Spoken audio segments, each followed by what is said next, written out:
আর একটা কথা খুব ভালো করে মনে রাখবেন, খুব ভালো করে মনে রাখবেন যে দান করলে মালের মধ্যে ঘাটতি হয় না, মালের মধ্যে স্বল্পতা হয় না, স্বল্পতা হয় না। হাদিসে পাকের মধ্যে এসেছে আল-ইয়াদুল উলিয়া খায়রুম মিনাল ইয়াদিস সুফলা, देने वाला हाथ लेने वाले हाथ से बेहतर है।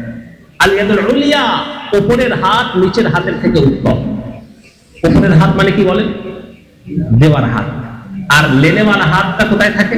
যে হাত নেয় সেটা কোথায় থাকে? নিচে থাকে, তাই তো? আপনি যখন একটা টাকা দিচ্ছেন, যাকে দিচ্ছেন তার হাতটা নিচে থাকছে, আর আপনার হাতটা কোথায় থাকছে? আপনি একটা টাকা যখনই দেবেন দেখবেন যে নেয় তার হাতটা নিচে আর দেনেওয়ালার হাতটা উপরে। লেনেওয়ালার হাতটা যদি উপরে থাকে আর দেনেওয়ালার হাত যদি নিচে থাকে, দেওয়া যাবে?